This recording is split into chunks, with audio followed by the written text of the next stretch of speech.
म्लेच्छराज ने अपने अनुयायियों के लिए जो अनुशासन का मापदंड तैयार किया है, हम उसके विषय में चर्चा कर रहे हैं। अनुशासन संख्या 7 का यह कहना है, आप अपने कर्ज सदैव चुकाएंगे। अपने कर्ज चुकाएंगे, इससे तात्पर्य केवल आर्थिक कर्ज नहीं है। जैसे कोई बैंक अपने ग्राहक को लोन देती है और उस ग्राहक से उसके बदले सूद लेती है, तो ये एक प्रकार का आर्थिक विनिमय हो गया, कर्ज का आदान प्रदान हो गया। लेकिन यहाँ पर ऑलवेज पे योर डेब्ट्स, आप सदैव अपने कर्ज चुकाएंगे। इसका तात्पर्य यह है कि अगर म्लेच्छराज के किसी सेवक के द्वारा आपके प्रति कोई उपकार किया गया है, तो आप उस उपकार को अवश्य चुकाएंगे। आप बीच में संगठन नहीं छोड़ सकते हैं।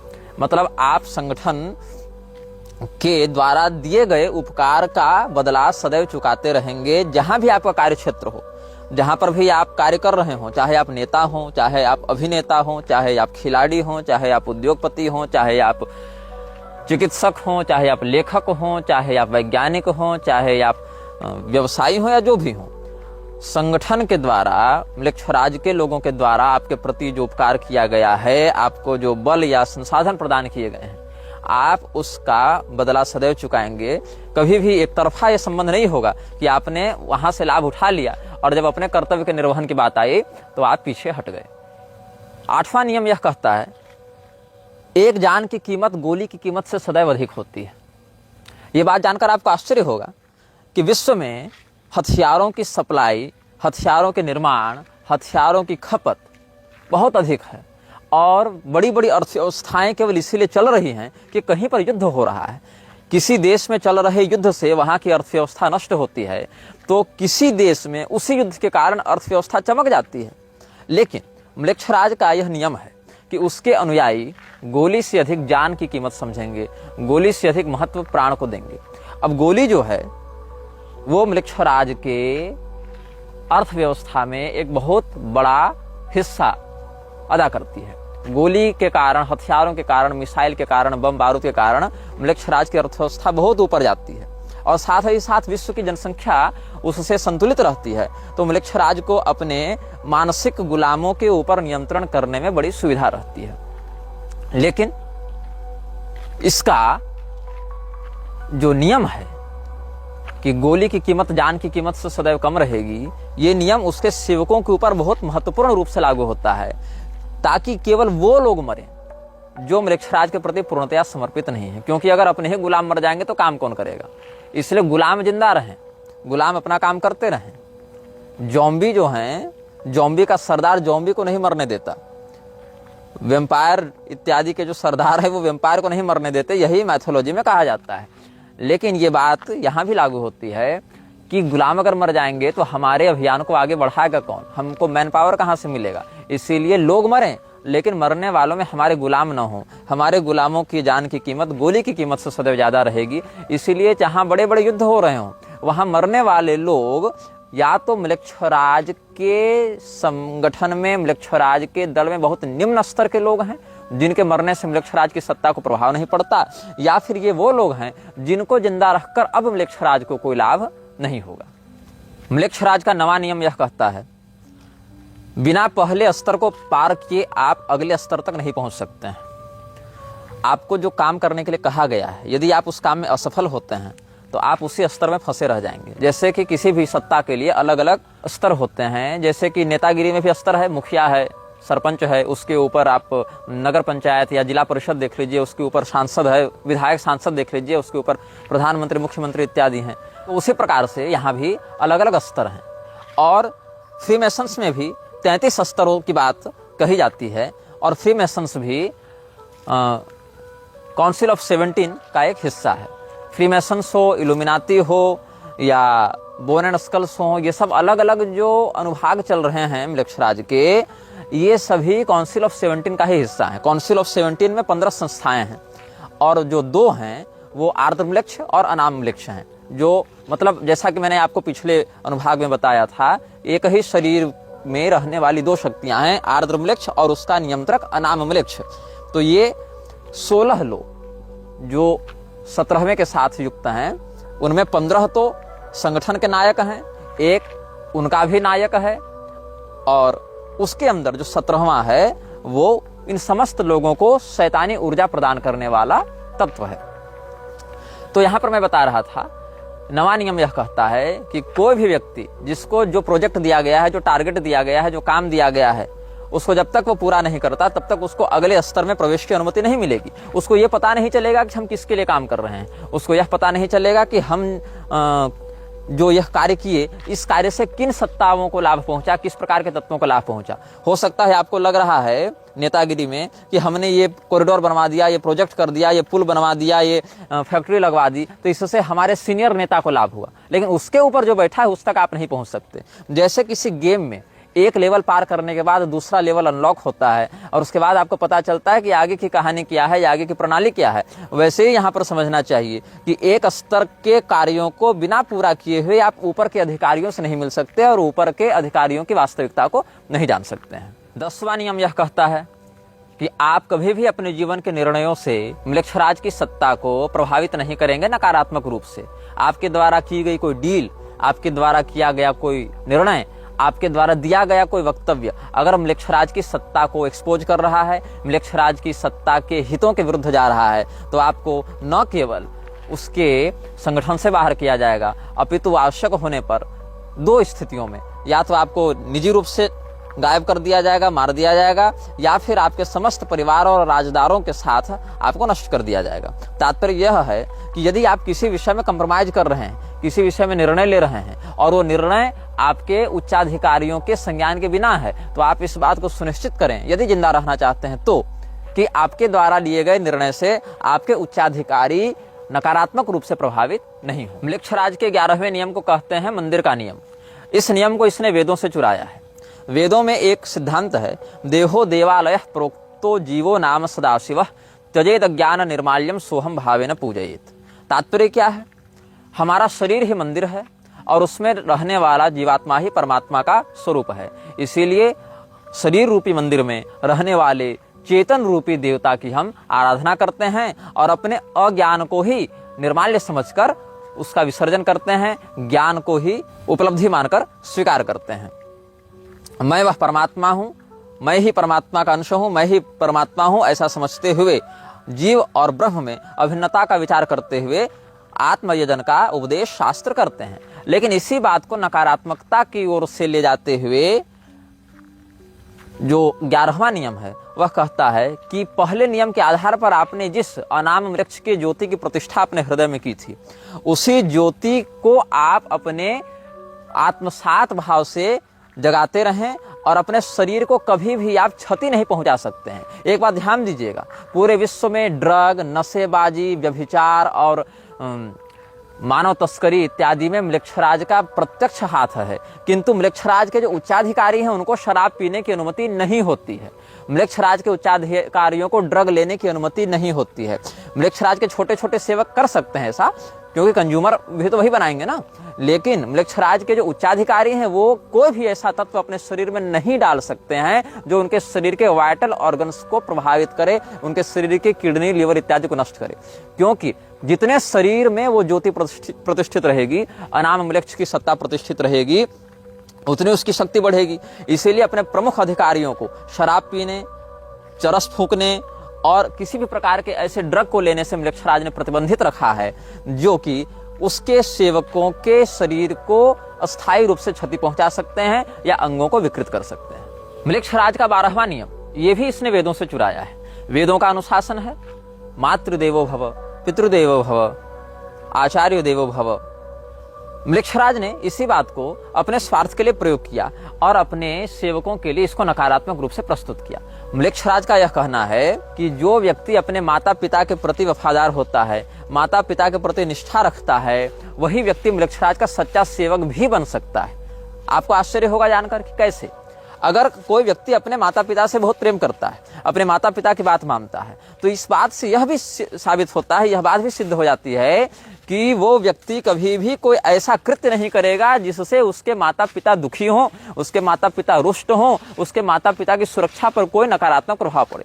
तो जो व्यक्ति अपने माता पिता के भक्त होते हैं, म्लेच्छराज चाहता है कि ये उसके गुलाम बने, ताकि समय आने पर अगर वो म्लेच्छराज के विरुद्ध विद्रोह करना चाहें या उसकी सत्ता को चुनौती देना चाहें तो उसके माता पिता के ऊपर संकट का व्यवहार करके, षड्यंत्र करके म्लेच्छराज अपने सेवकों को अपने नियंत्रण में रख सकता है, ताकि अपने माता पिता के जान की सुरक्षा करने के लिए, अपने माता पिता के प्रेम में के वशीभूत होकर व्यक्ति म्लेच्छराज के विरुद्ध जाने का साहस न कर सके। म्लेच्छराज के 13वें नियम को कहते हैं शत्रुबोध का नियम, कि आपको बिल्कुल अच्छे से यह ज्ञात होना चाहिए कि मेरा शत्रु कौन है और मेरा मित्र कौन है। जैसा कि आजकल बहुत से आधुनिक युवा रेड फ्लैग और ग्रीन फ्लैग की बात करते हैं। अब हाल ये है कि ऐसे युवाओं को बाजार में सब्जी लाने भेजा जाए तो उनको मेथी, पुदीना, पालक और धनिया का अंतर नहीं पता चलता, लेकिन किसी व्यक्ति के किसी कहे हुए, किए हुए एक दो वक्तव्य और कृत्यों से वो बिल्कुल ठीक ठीक यह समझने का भ्रम पाल लेते हैं कि हम उसके विषय में सब कुछ जान गए। नहीं, क्योंकि म्लेच्छराज का पूरा सिंडिकेट ही कपट, षड्यंत्र और विश्वासघात पर चल रहा है। बाहरी लोगों के लिए, संगठन के आंतरिक लोगों के लिए नहीं, बाहरी लोगों के लिए, बाहरी दुनिया के लिए म्लेच्छराज कपट, विश्वासघात के ही आधार पर समस्त कार्यों को करता है। यह समझना चाहिए कि आप अपने शत्रु और अपने मित्र को बहुत अच्छे से पहचानेंगे। हो सकता है कोई व्यक्ति षड्यंत्र करके आपके दल में सम्मिलित होना चाहता हो और आप उससे रहस्य बता दें, या आपके विश्वास को अपना हथियार बनाता हुआ वह म्लेच्छराज के विरुद्ध कोई षड्यंत्र करे या उसकी सत्ता को चुनौती देने का प्रयास करे, तब क्या होगा? तो हमारे गुलामों के माध्यम से हमारी सत्ता बढ़ती रहे, बिगड़े नहीं, इसके लिए उसके गुलाम सदैव सतर्कता पूर्वक अपने वास्तविक मित्र और वास्तविक शत्रु का चिंतन करते रहते हैं। ये म्लेच्छराज का एक और नियम हमने आपके समक्ष बताया। म्लेच्छराज का 14वां नियम है सीमा का नियम। आपको अपनी औकात पता होनी चाहिए, आपको अपना पोटेंशियल पता होना चाहिए, आपको पता होना चाहिए कि आप किस किस काम में अच्छे हैं। जिस काम में अच्छे हैं केवल वही करने की अनुमति है।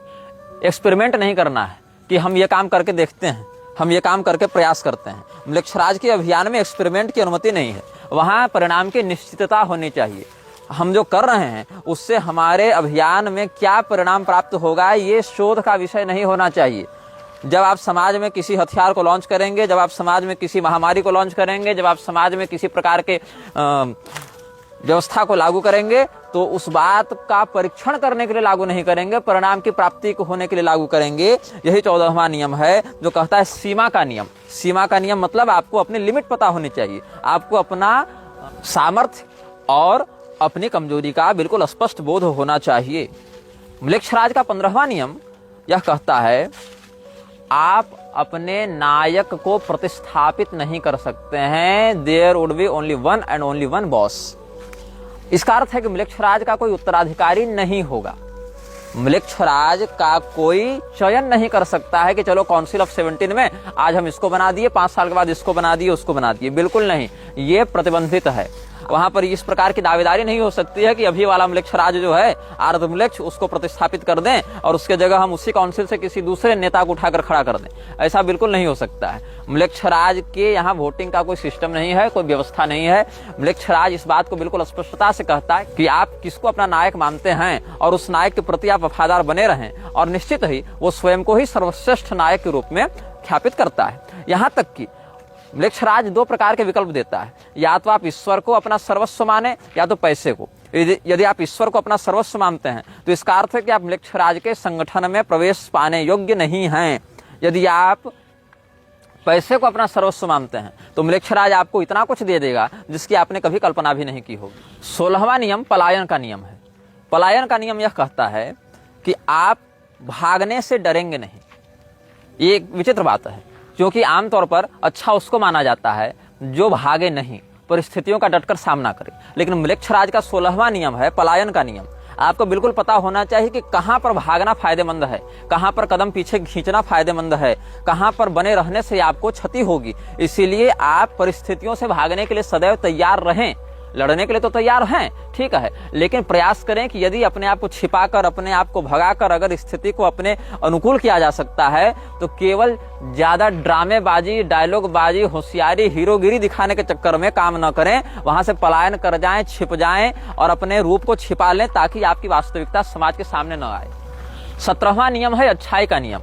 Everything good is not always good for you. Mrikshraj का 17वां नियम है अच्छाई का नियम। हो सकता है बाकियों के लिए वो चीज बहुत अच्छी हो, लेकिन आपको ध्यान में रखना है कि हर अच्छी चीज आपके लिए अच्छी नहीं होती। दवाइयां तो बहुत सी हैं, हर दवाई हर मरीज के लिए नहीं होती। भोजन हर प्रकार के उपलब्ध हैं, हर प्रकार का भोजन हर प्रकार के उपभोक्ता के लिए सही नहीं होता। तो ये समझना बहुत आवश्यक है कि संसार में जितनी भी अच्छी चीजें हैं, आवश्यक नहीं कि सब आपके लिए भी अच्छी हों। इसीलिए मृक्षराज का 17वां नियम यह कहता है कि कभी भी बाहरी अच्छाई की देखा देखी में निर्णय न लें, उसमें हितों का ध्यान रखना सीखें। मृक्षराज का 18वां नियम यह कहता है आपके हृदय में अनाम मृक्ष की जो ज्योति प्रतिष्ठापित की गई थी पहले नियम के आधार पर, आप उसको बेच नहीं सकते, क्योंकि आपने अपनी आत्मा बेच दी है अनाम मृक्ष को। अब आप उसका पुनः विक्रय नहीं कर सकते हैं, साथ ही आप उसको स्थानांतरित नहीं कर सकते हैं। जो व्यक्ति मृक्षराज का सेवक होता है, ये बात ध्यान में रखता है, अपने बेटे को भी वह ज्योति स्थानांतरित नहीं कर सकता। The flame of soul can't be sold और कांट बी ट्रांसफर्ड। वो जो ज्योति स्थापित करता है, जैसा कि मैंने कल आपको बताया था पिछले अनुभाग में कि असुर राजाओं ने अनाम मृक्ष और आर्द्र मृक्ष के स्तर प्रारूप के लिए बच्चों का बलिदान देना प्रारंभ किया था, अग्नि कुंड में डालकर। बाल वर्शिप करके भी एक ऐसा ही रिचुअल यहूदियों में देखा जाता है, जहां पर बच्चे को इस प्रकार से बलिदान दे देते हैं। और बाल वर्शिप बहुत गुप्त रूप से किया जाता है, जिसकी कई बार संकेत के रूप में झलक समाचार पत्रों में या सोशल मीडिया इत्यादि पर भी प्राप्त हो जाती है। तो यह समझना आवश्यक है कि आपके हृदय में जो अनाम मृक्ष की ज्योति है वो स्थानांतरित नहीं की जा सकती। हर व्यक्ति के लिए व्यक्तिगत होती है, उसको संपत्ति के आधार पर वसीयत में नहीं डाला जा सकता, उसके माध्यम से। और ये भी नहीं कि आप विसर्जित कर सकते हैं, क्योंकि उससे आपकी चेतना जुड़ी हुई है। यदि आप उसको विसर्जित करेंगे तो आपकी आत्मा को भी शरीर से बाहर निकलना पड़ेगा। ये नहीं कि हमने ज्योति निकाल दी और हम आत्मा को अपने शरीर में धारण किए हुए हैं, ऐसा नहीं हो सकता है। वो दोनों की संयुक्त प्रतिष्ठा होती है। यदि आप में उस ज्योति की सुरक्षा करने का साहस नहीं है, उस ज्योति की सुरक्षा करने का सामर्थ्य नहीं है, तो धीरे धीरे वह ज्योति आपको नष्ट कर देती है।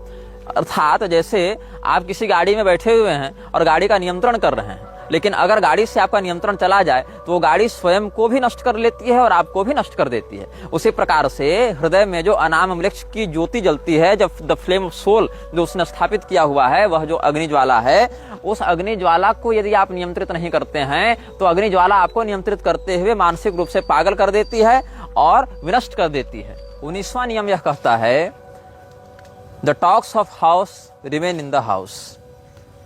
काउंसिल में जो बात होगी वो काउंसिल में ही रहेगी। किसी भी सार्वजनिक समाचार पत्र में, किसी भी मीडिया चैनल में, किसी भी प्रकार के प्रसारण संबंधी व्यवस्था में उसको सार्वजनिक नहीं किया जाएगा। यदि आप उस बात को सार्वजनिक करते हैं किसी ऐसे व्यक्ति के सामने जो काउंसिल का सदस्य नहीं है, किसी ऐसे व्यक्ति के सामने जो उस ज्योति को धारण नहीं करता है, जो ज्योति धारक नहीं है, तो भी आपको मार दिया जाएगा। मतलब जो भी घटनाएं, जो भी निर्णय, जो भी परियोजनाएं काउंसिल की बैठक में चर्चित होंगी, निर्णीत होंगी, वो केवल और केवल काउंसिल सदस्य ही जान सकते हैं। वही व्यक्ति जान सकता है जिसने अनाम मृक्ष की ज्योति की प्रतिष्ठा अपने हृदय में की है। 20वां नियम है उद्देश्य का नियम। कभी भी अनाम मृक्ष की ज्योति का धारक अपने लिए किसी भी चीज की वैयक्तिक कामना अनाम वृक्ष के विरुद्ध जाते हुए नहीं कर सकता है।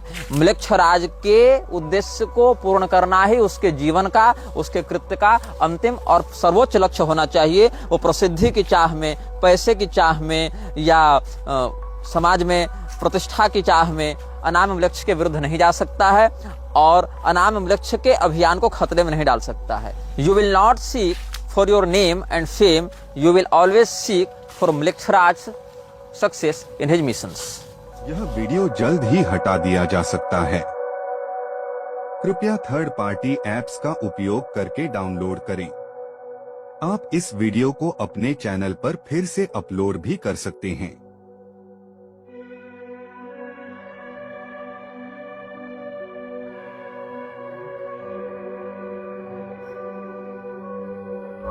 This video may get deleted soon. Please download using third-party apps. You may also re-upload this video on your channels. Thank you.